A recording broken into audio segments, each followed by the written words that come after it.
Hi there, welcome back to your favorite deep dive show on stories contemporary and consequential for India. This week I picked two.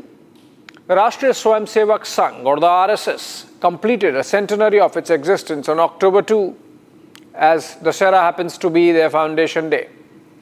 If you look at it from their point of view, it's poetic that an RSS product is the Prime Minister of the country, Narendra Modi, at this momentous occasion. The hits and misses of RSS are what we are going to analyze. Second, a searchlight on what's happening in Europe vis-a-vis India. A pattern emerged past month of Europe's India pivot. It is more a pivot against the United States, in fact. But since Uncle Sam does not care, we go deep and reflect on the changes and the challenges. Let's get going.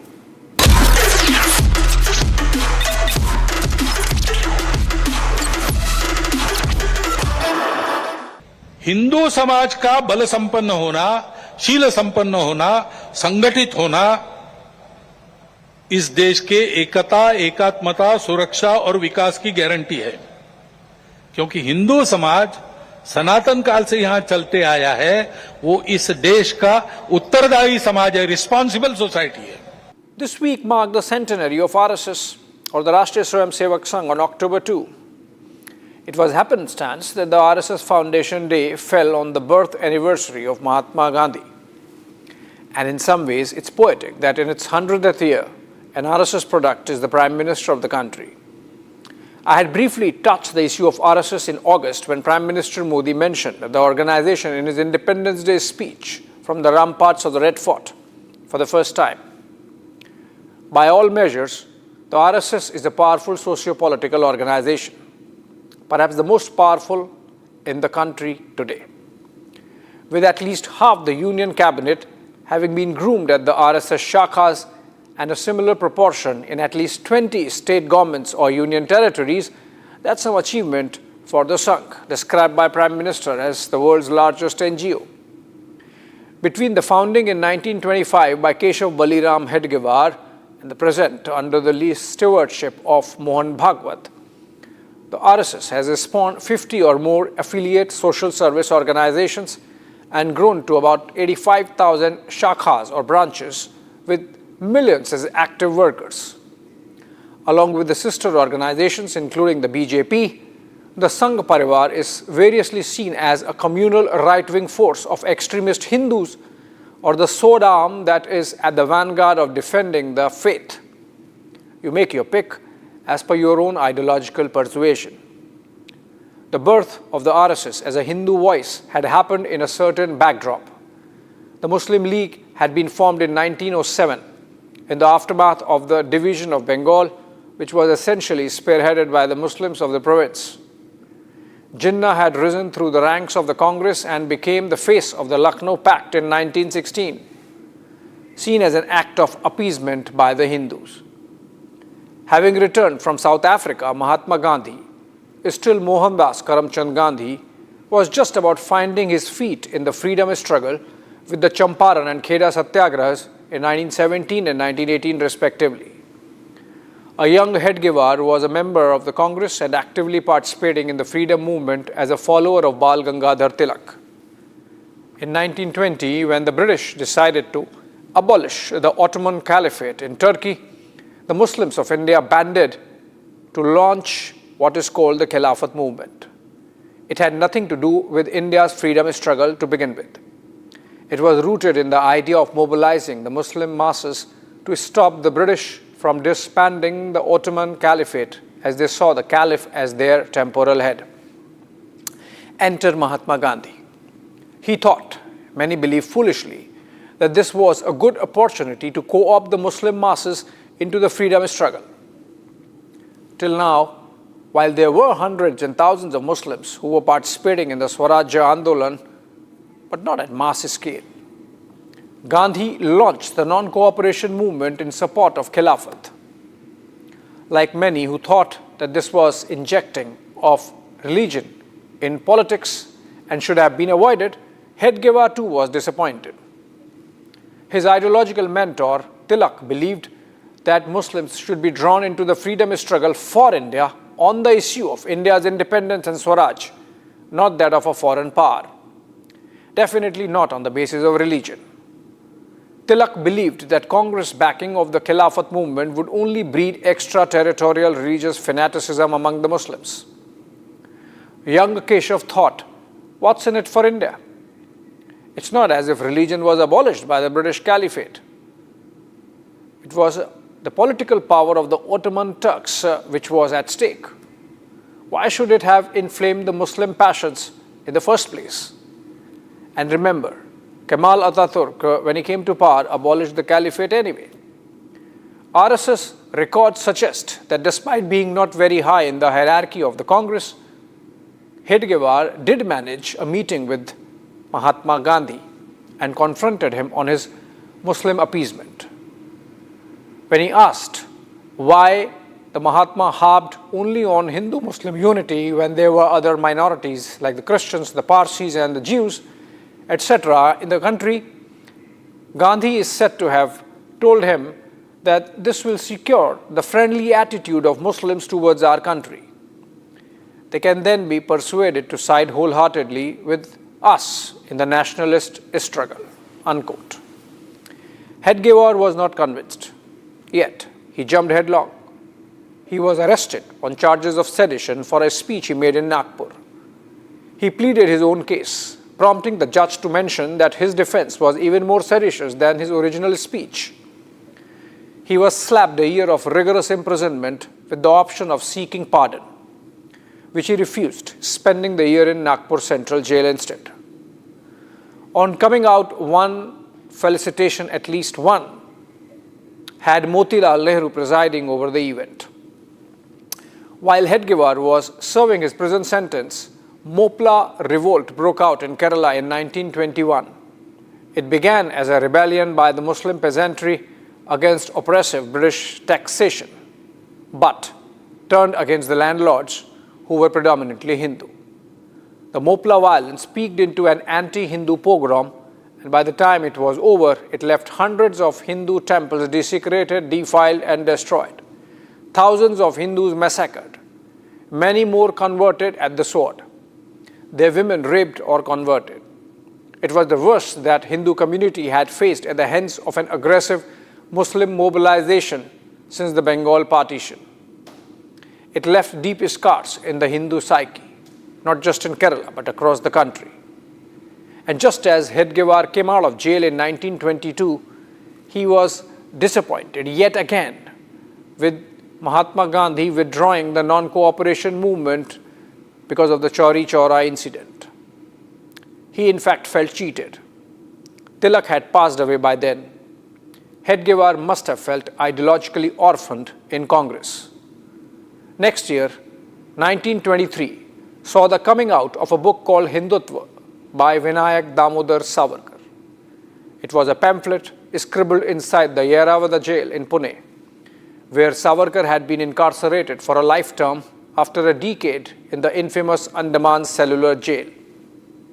In an already combustible situation post the Mopla rebellion, the book left a deep impression on Hedgewar's mind, and he thought there was no option left but to organize the Hindu society.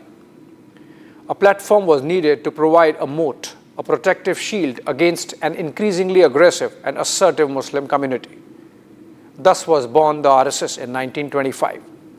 20 years after the partition of Bengal, a good 18 years after the Muslim League, a decade after the Lucknow Pact, and 5 years after Gandhi's mistake of fanning Muslim fundamentalism by joining the Khilafat movement.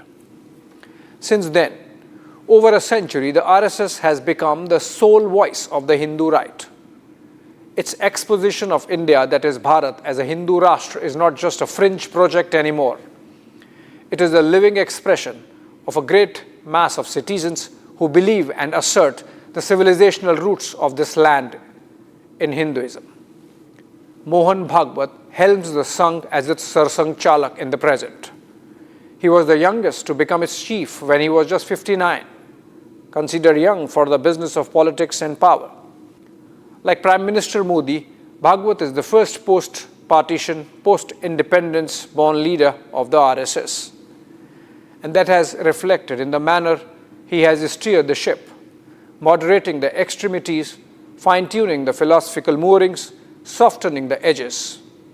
अपनी संविधान सम्मत न्याय व्यवस्था को पवित्र सर्वश्रेष्ठ मानकर उसके निर्णय हमको पालन करने चाहिए।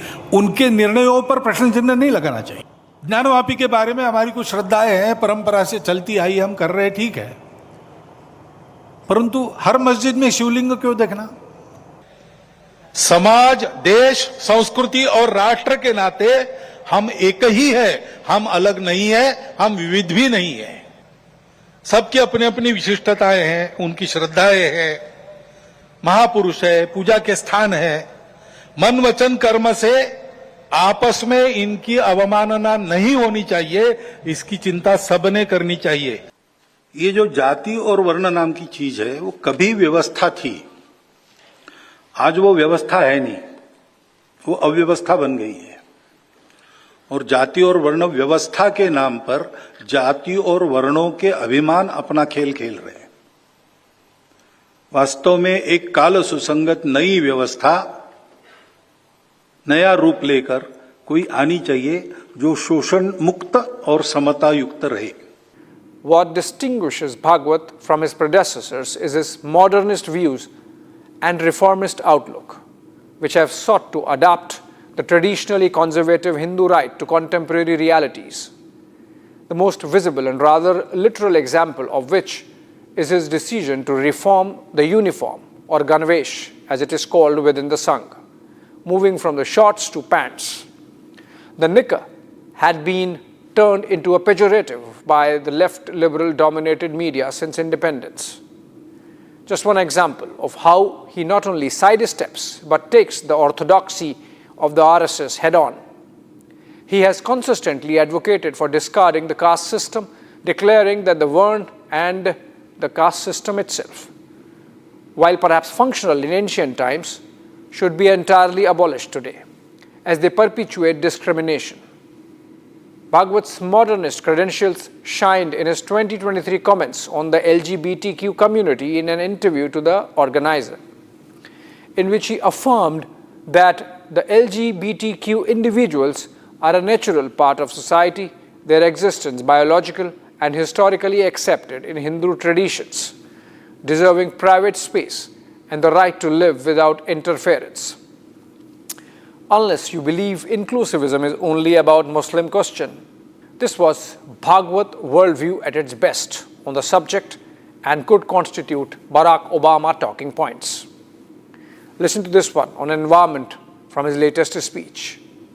प्रचलित पद्धति जो है उसके दुष्परिणाम हमारे यहां भी दिखते हैं।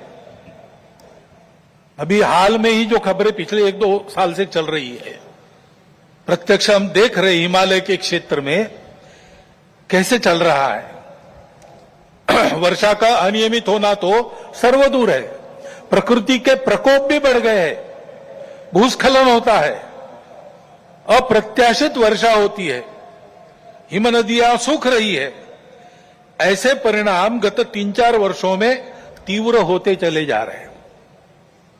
ये हिमालय हमारे लिए सुरक्षा की दीवार और दक्षिण पूर्व एशिया के लिए उसका पूरा जलस्रोत हिमालय से ही आता है।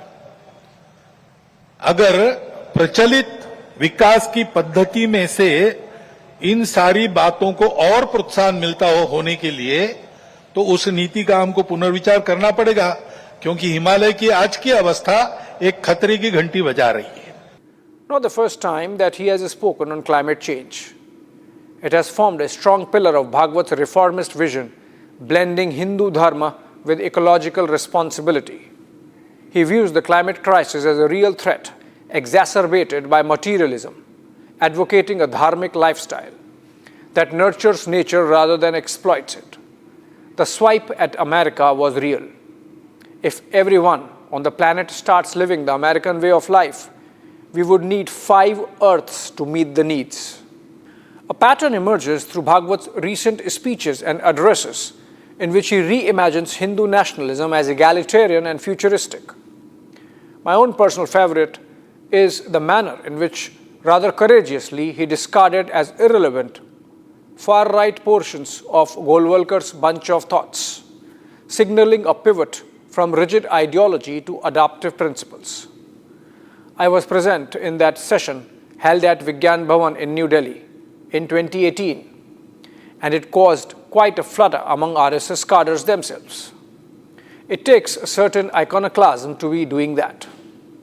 Perhaps the most visible sign of Bhagwat's modernist influence is his outreach to the Muslim community. In recent years, he has met with over 50 Muslim clerics and scholars in Delhi, that too multiple times. The idea is to have a constructive dialogue in the spirit of mutual understanding and trust building. I also remember attending one Bodhik, the intellectual engagement sessions that the RSS chief holds, in which Bhagwat enunciated on the Hindu-Muslim question. As in his public speeches, so in private. He was very clear about the imperatives of an Indian version of Islam that finds more commonalities with its Indian ethos than the Pakistani version, which has completely pivoted to the Arabic roots. He envisions a Hindu Rashtra that is inclusive, where Hindu denotes cultural nationality open to all, rejecting us versus them mentality and promoting harmony across faiths and religions. That's why, for example, in the immediate aftermath of the Ayodhya verdict, Bhagwat had said that RSS won't pick any other temple fight. He later asked for Hindu right wing to not look for a temple below every mosque. That was a strong message.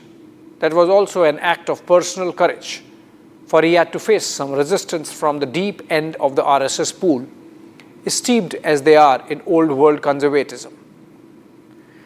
But subsequently, we have seen newer temple-mosque contests shaping up, Sambhal in Uttar Pradesh being the newsiest example. The extreme Hindu right is clearly out of sync with its leaders. Both Bhagwat and PM Modi have taken the Hindu political thought to lofty levels of statesmanship. The national vision encapsulated by the duo from Viksit Bharat to Vishwabandhu Bharat, drawing from its 5 millennia-old civilizational heritage, which is essentially Hindu, but inclusivist at the same time. A palimpsest on which layer upon layer of cultures kept settling. A patchwork quilt that is unique for its diversity, yet is woven with the same thread of unifying Hindu roots. Another example of the Hindu fringe being behind the curve came from his Dasahara speech. Bhagwat warned the hardliners against show of his strength using religious occasions.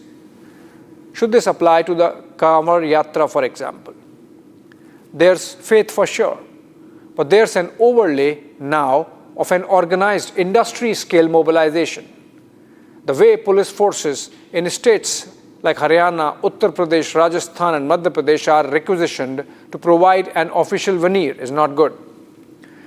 The manner in which every year the Kanwar Yatra becomes a low-grade muscle-flexing exercise causing communal tensions is something which is completely out of place with Viksit Bharat ambitions. Modi and Bhagwat understand that. Yogi and the rest have to follow. Moving on. For Europe, India is a pillar of certainty in an increasingly uncertain world. We know that authoritarian states are getting bolder, ignoring borders, threatening peace at sea. Now is the time to step up our security and defense cooperation on land, at sea and in space. While the Trump administration has been going hammer and tongs against India, and we have explored the reasons in many earlier episodes, this month marked a breeze insofar as India-Europe relationship is concerned. You heard the Finnish President Alexander Stubb. He called India an emerging superpower which is not like Russia and China in a Bloomberg podcast. It was a very nuanced statement. His differentiation of India vis-a-vis Russia and China was a message to the United States. There's a quiet but unmistakable shift happening in Europe. It's about Europe, long seen as America's closest ally, slowly but surely recalibrating its strategic compass. And the pivot is happening towards India. Why? because Europe is in a pincer. On the one side is China-backed Russia, Dragon Bear as European strategic community calls them. And on the other is its own transatlantic partner, the United States, or more specifically, from the unpredictability of Donald Trump's America. Let's unpack this. They've had a big fight, like two kids in a schoolyard. You know, they fight like hell. You can't stop them. Let them fight for about 2-3 minutes, then it's easier to stop them. And then Daddy has to sometimes use strong language. You have to use strong language. Every once in a while you have to use a certain word. This was NATO chief Mark Rutte trying to indulge with mercurial Trump. He got panned across Europe amid guffaws on how abject a surrender Europe was making to a bully United States. Not that this has stopped Trump from going after them. The American president has aggressively pushed for a Russia-Ukraine rapprochement, has berated NATO member states to up their defense spending, and taken unserviceable promises on American exports from the European Union. This has got Brussels worrying. Look at this BBC report. It says there's a growing concern in European policy circles. What if America turns off the switch on Europe's internet? Crazy as it sounds, it's rooted in a very real vulnerability. 3 American tech giants, Google, Microsoft, and Amazon, control about 70% of Europe's cloud infrastructure. That's the backbone of everything from hospitals to banking system to government services. In an era where data is power, this level of dependence is dangerous. And with Trump's track record of using economic tools as geopolitical weapons, the fear isn't entirely unfounded. What if a future White House decides to weaponize the cloud? What if critical data becomes inaccessible overnight? This fear is pushing Europe to look for alternatives. And India is emerging as a compelling one. You heard the Finnish president describe India as a rising superpower. More crucially, we are not trying to export any ideology or dominate global systems. Stubb's comments are not just a compliment. It was a message to Washington that Europe is diversifying its partnerships. India offers something rare in today's geopolitical landscape: scale, stability, and shared values. It's not authoritarian like China, nor revisionist like Russia.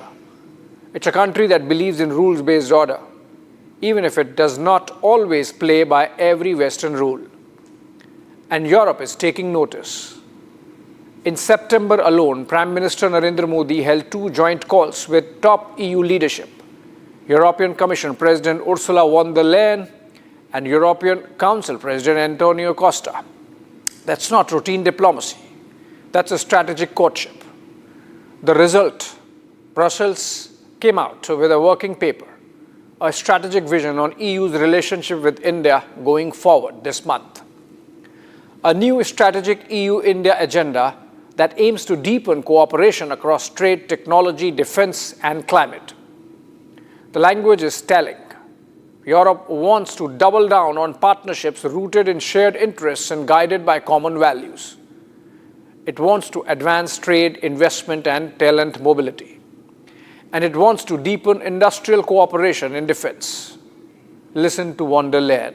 We are the 2 largest democracies in the world. Europe is already India's biggest trading partner. The potential is immense. A free trade agreement between the European Union and India would be the largest deal of its kind anywhere in the world. Europe is open for business, and we are ready to invest in our common future with India.